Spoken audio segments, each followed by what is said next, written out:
இப்படி ஒரு கூட்டத்தை இதுவரை நான் பார்த்ததில்லை. 4 மணிக்கு வந்தவர்கள் நள்ளிரவாக போகிறது. நாங்கள் விடிய விடிய இங்கே காத்திருப்போம், எங்கள் தலைவர் பேச்சை கேட்க விடிந்தாலும் இங்கே தான் காத்திருப்போம் என்று சொல்லக்கூடிய உணர்ச்சியுள்ள ஒரு கூட்டத்தை தலைவர் அவர்களே நீங்கள் பெற்றிருக்கிறீர்கள். அவர் நிமிர்ந்து பார்த்தால் கைதட்டுகிறீர்கள், அவர் 2 அடி எடுத்து வைத்தால் கைதட்டுகிறீர்கள், விசிலை கிளப்புகிறீர்கள். அவருடைய ஒவ்வொரு அசைவுக்கும் இங்கே ஒரு அசைவு இருக்கிறது, அதுதான் ரத்தவாசம்.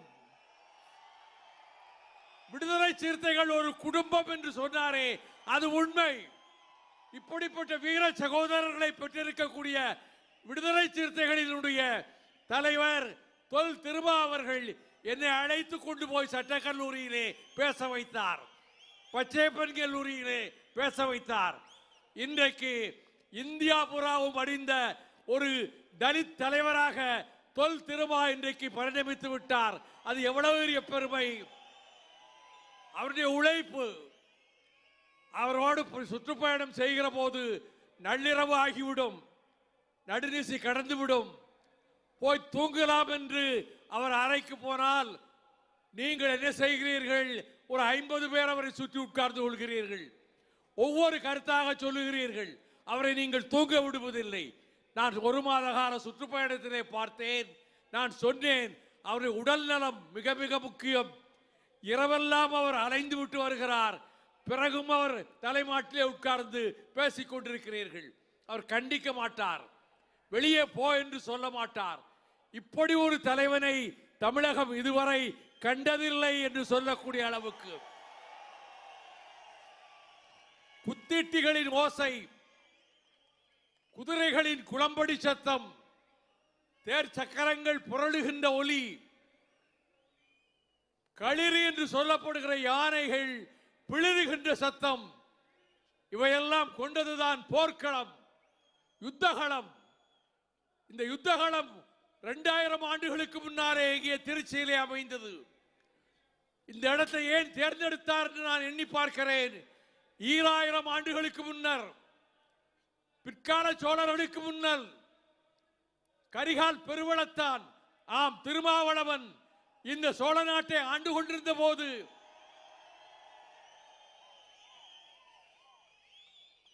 இது போர்க்கள மைதானமாக இருந்தது திருச்சி. உறையூரை தலைநகராக கொண்டு வாழ்ந்தார்.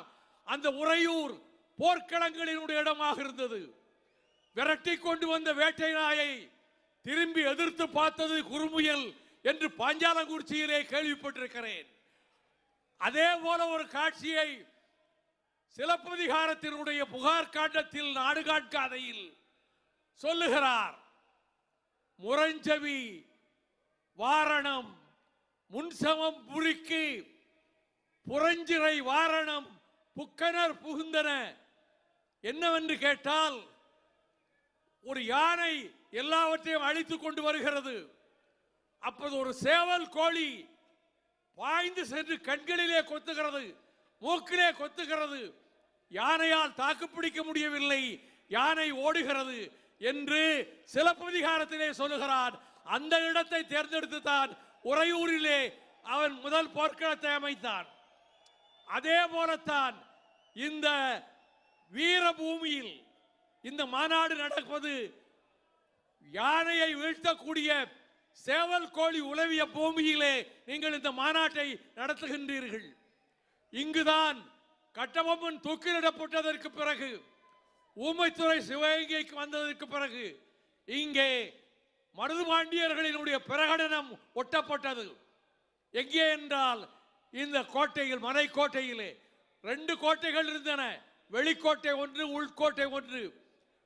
கோட்டையினுடைய நீளம் 6000 அடி அகலம், நீளம் 36 அடி அகலம். உள்கோட்டைக்கும் வெளிக்கோட்டைக்கும் இடையிலே 25 அடி அகலம், வெளிக்கோட்டைக்கு வெளியிலே அகழி. இப்படித்தான் இங்கே அந்த கோட்டைகளை அமைத்திருந்தார்கள். அதிலே வந்து மருதுபாண்டியர்களினுடைய பிரகடனம் என்று வெள்ளையனை எச்சரித்து அதிலே போட்டிருந்தார்கள். இந்த ஆங்கில இழிபிறவிகளை எங்கே கண்டாலும் வெட்டி எறியுங்கள், துண்டு துண்டாக்குங்கள். நீங்கள் இந்த மண்ணினுடைய மானத்தை காக்க பிறந்தவர்கள். இந்த சுவரொட்டியை யாராவது அகற்றினால் அவன் கங்கை கரையிலே காராம்பசுவை கொன்ற பாவத்துக்கு ஆளாவான். இந்த சுவரொட்டியை யாராவது அகற்றினால் அவர்கள் அத்தனை பாவங்களையும் சுமந்தவர்களாக நரகத்துக்கு செல்வார்கள். இப்படிக்கு பேரரசர்களின் ஊழியன், பொதுமக்களினுடைய காவலன் மருதுபாண்டியன். இது இங்கே ஒட்டப்பட்டது திருச்சியிலே. அந்த யுத்தத்திலே அவன் ஜெயித்தான். காலம் வேகமாக ஓடியது. நாடு சுதந்திரம் அடைந்தது. திராவிட முன்னேற்ற கழகம் 49 பிறந்தது. ஆனால் முதல் பொது தேர்தலிலே போட்டியிடவில்லை. அண்ணா அவர்கள் போட்டியிட அனுமதிக்கவில்லை. திமுக போட்டியிடவில்லை. ஆனால் 56 திராவிட முன்னேற்ற கழகத்தின் 2வது மாநில மாநாடு இந்த திருச்சியிலே தான் நடைபெற்றது. அன்றைக்கு அந்த மாநாடு எப்படி இருக்கும் என்று நான் இன்றைக்கு கற்பனை செய்து பார்க்கிறேன். இன்று நம்முடைய திருமால் நடத்துகின்ற மாநாட்டை போலத்தான் அவரது மாநாடு இருந்திருக்கும். அந்த மாநாட்டில் அண்ணா அவர்கள் சொன்னார்கள், நாம் தேர்தலில் போட்டியிடுவதா இல்லையா என்பதை தீர்மானிக்க வேண்டிய நேரம் வந்துவிட்டது. போட்டியிட வேண்டும் என்கிறவர்கள் சிவப்பு பெட்டியிலே ஓட்டு போடுங்கள், போட்டியிட வேண்டாம் என்று நினைப்பவர்கள் கருப்பு பெட்டியிலே ஓட்டு போடுங்கள் என்று 2 பெட்டிகள் வைக்கப்பட்டன. 56,942 பேர் தேர்தலில் போட்டியிட வேண்டும் என்று வாக்களித்தார்கள். வெறும் 4,203 பேர் தான் தேர்தலில் போட்டியிட வேண்டாம் என்று ஓட்டளித்தார்கள். அந்த ஜனநாயக அடிப்படையில் தான் திராவிட முன்னேற்ற கழகம் 57 தேர்தலிலே போட்டியிட்டு அண்ணா அவர்களே சட்டமன்றத்துக்கு சென்று 15 பேர் முதலே சென்றது இந்த திருச்சியிலே எடுக்கப்பட்ட முடிவுதான். அதை போல வெல்லும் ஜனநாயகம் என்று இன்றைக்கு நீங்கள் அறிவிக்கின்றீர்களே, இது எதிர்காலத்திலே பேசப்படும். திருச்சிக்கு பக்கத்தில் இருக்கக்கூடிய ஒரு பெரிய மைதானத்தில் ஒரு மாநாட்டை திருமாவளவன் கூட்டினார். லட்சக்கணக்கான சிறுத்தைகள் அதிலே கலந்து கொண்டார்கள். அவருடைய முடிவு தேர்தல் களத்திலே பாரதிய ஜனதா கட்சியும் RSS கூட்டமும் இந்துத்துவா கூட்டமும் வீழ்த்தப்பட்டது. இங்கே சீதாராம் யெச்சூரி அவர்கள் பேசினார்கள். அவர்கள் அவசரமாக செல்ல வேண்டி இருப்பதனாலே போய்விட்டார்கள். அவர் ராஜ்யசபாவிலே இருந்து 6 ஆண்டுகள் முடிந்தால் திரும்ப அந்த ராஜ்யசபாவுக்கு வருகிறோமோ இல்லையோ என்பதற்காக ஒரு பிரியாவிடை கூட்டம் நடக்கும். அதிலே ரிட்டையர்ட் ஆகின்ற எம்பிக்களும் பேசுவார்கள், மற்றவர்கள் அவர்களை பாராட்டி பேசுவார்கள். 2017 ஆகஸ்ட் 10 சீதாராம் யெச்சூரி அங்கே பேசினார். அவர் அதோடு ரிட்டையர்ட் ஆகிறார். அவருடைய காலம் அந்த வருஷத்தோடு 6 வருஷத்தோடு முடிகிறது. அப்பொழுது சொன்னார், நான் தென்னாட்டு பிராமண குடும்பத்திலே பிறந்தவன். ஆனால் என்னுடைய தந்தையார் கல்யாணம் முடித்தது ஒரு இஸ்லாமிய தந்தைக்கும் இந்த ரஜபுத்திர வம்சத்தைச் சேர்ந்த பெண்ணுக்கும் கல்யாணம் நடந்தது. அவருடைய மகளைத்தான் நான் திருமணம் செய்திருக்கிறேன். இப்பொழுது நான் கேட்கிறேன், நான் யார்? என் மகன் யார்? என் மகன் பிராமணனா, இந்துவா, முஸ்லிமா? அவன் யார்? அவன் இந்தியன். இதைத்தான் நான் இங்கே சொல்ல வந்தேன் என்று நாடாளுமன்றத்திலே பேசினார். அப்படிப்பட்ட பேச்சுக்கள் அடங்கிய சீதாராம் யெச்சூரி சொன்னார், இப்படி ஒரு கூட்டத்தை நான் இவ்வளவு நேரம் வரை உட்கார்ந்திருப்பதை பார்த்ததே இல்லை என்று சொன்னார். அதற்கு காரணம் சிறுத்தைகளினுடைய கட்டுப்பாடு. அது மட்டுமல்ல, 4 மணிக்கு வந்தவர்கள் இங்கே அமர்ந்திருக்கிறார்கள். அதைத்தான் சொன்னேனே, அசைந்தால் கைதட்டுகிறீர்கள். திருமாவளவன் 4 அடி இங்கே எடுத்து வைத்தால் நீங்கள் துள்ளி குதிக்கிறீர்கள். இத்தகைய ஆற்றல் பெற்றிருக்கக்கூடிய திருமாவர்களே 2022 அலகாபாத் இப்பொழுது இவர்கள் என்ன பெயர் வைத்திருக்கிறார்கள் என்று சொன்னால் பிரயாக் நகர், பிரயாக்ராஜ் நகர் என்று அதற்கு பெயர் வைத்திருக்கிறார்கள். அங்கே ஒரு மாநாட்டை நடத்தினார்கள். அந்த மாநாடு இந்துத்துவ மாநாடு, இந்து ராஷ்டிரத்தினுடைய அரசியல் சட்டத்தை வரையறுக்கிற மாநாடு. இந்து ராஷ்டிரத்தை வரையறுக்க போகிறோம் என்று அவர்கள் 32 பக்கம் கொண்ட ஒரு டாக்குமெண்ட், ஒரு கோப்பினை தயார் செய்து வெளியிட்டார்கள். அதில் என்ன சொல்லுகிறான் தெரியுமா? ஆட்சிக்கு வருவோம், இந்தியா என்கிற பெயர் மாற்றப்படும், பாரதம் என்று அழைக்கப்படும், தலைநகர் மாற்றப்படும், டெல்லி மாற்றப்படும், வாரணாசியிலே தலைநகரை வைப்போம். இந்துக்களுக்கு இருப்பதை போல முஸ்லிம்களுக்கு ஓட்டு கிடையாது, வாக்குரிமை கிடையாது, கிறிஸ்தவர்களுக்கு வாக்குரிமை கிடையாது. அது மட்டுமல்ல, அங்கே என்ன விதமான சட்டத்திட்டங்கள் நிறைவேறும் என்றால், பழைய துவாரகா யுகம், திரேதா யுகம், அதிலே இருந்த நடைமுறைகளின்படிதான் சட்டம் நடக்குமே தவிர இன்றைக்கு இருக்கிற அரசியல் சட்டம் தூக்கி எறியப்பட்டுவிடும். இப்படி அரசியல் சட்டத்தை கொண்டு வருவோம். அங்கே குருகுலம் தான் உயிர் மூச்சாக இருக்கும், சமஸ்கிருதமும் இந்தியும் தான் ஆட்சி மொழிகளாக, ஆதிக்க மொழிகளாக இருக்கும். சோதிடம், கணிதம் போன்ற வேதங்கள் கற்பிக்கப்படும்.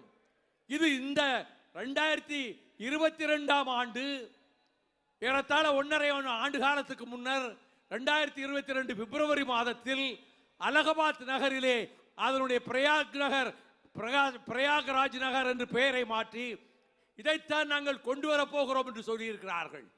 இதுதான் பேராபத்து. டாக்டர் அம்பேத்கரிடத்திலே போய் கேட்டார்கள், என்ன நடக்கும்? டாக்டர் அம்பேத்கர் அவர்கள் தொலைநோக்கு பார்வையோடு சொன்னார், இந்து ராஜ்யத்தை அமைப்பதற்கு துடிக்கிறார்கள். அப்படி இந்து ராஜ்யம் அமைந்து விட்டால் அதை விளைந்த நாட்டுக்கு பேரழிவு ஒன்றும் கிடையாது, அழிவிலிருந்து மீள முடியாது. ஆகவே எப்பாடுபட்டாவது, எந்த முறையில் போர் தொடுத்தாவது இந்து ராஜ்யம் அமைவதை தடுக்க வேண்டும் என்று சொல்லி டாக்டர் அம்பேத்கர் அவர்கள் சொன்னார்.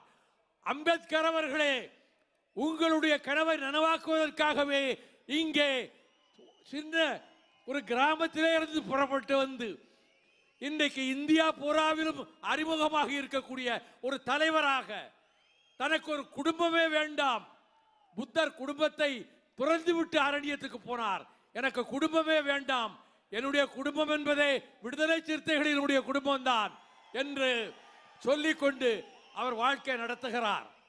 அவருடைய பின்னணியிலே அவர் அசைகிற அசைவுக்கெல்லாம் அப்படியே பின்பற்றி வரக்கூடிய லட்சோப லட்சம் தொண்டர்களை, லட்சோப லட்சம் விடுதலை சிறுத்தைகளை இந்த இயக்கம் பெற்றிருக்கின்றது. அது பெருமையாக இருக்கிறது.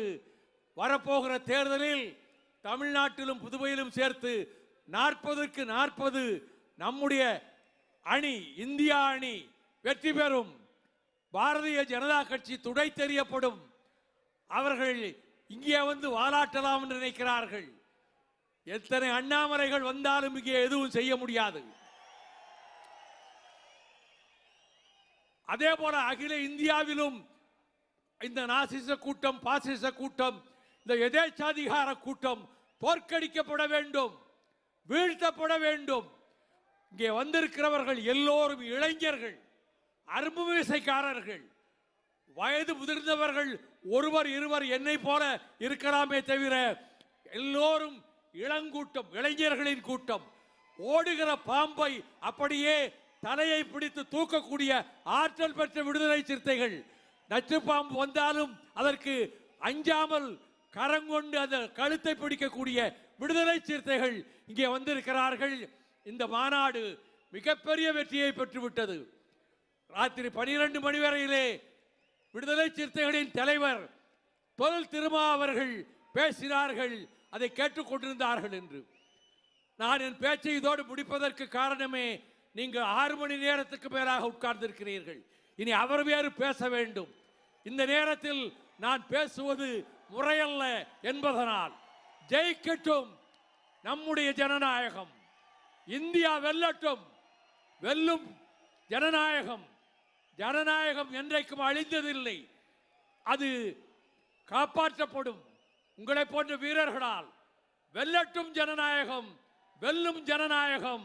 இந்த வாய்ப்பை எனக்கு கொடுத்து இன்னைக்கு பேசுவதற்கு வாய்ப்பு கொடுத்த என்னுடைய ஆருயிர் சகோதரர் தொல் திருமா அவர்களுக்கு என்னுடைய நன்றியை, அதே போல விடுதலை சிறுத்தைகள் கட்சிக்கு என்னுடைய நன்றியை தெரிவித்து, நான் பேசி முடிக்கிற வரை அமைதியாக இருந்த உங்களுக்கு நன்றி தெரிவித்து விடைபெறுகிறேன். வணக்கம்.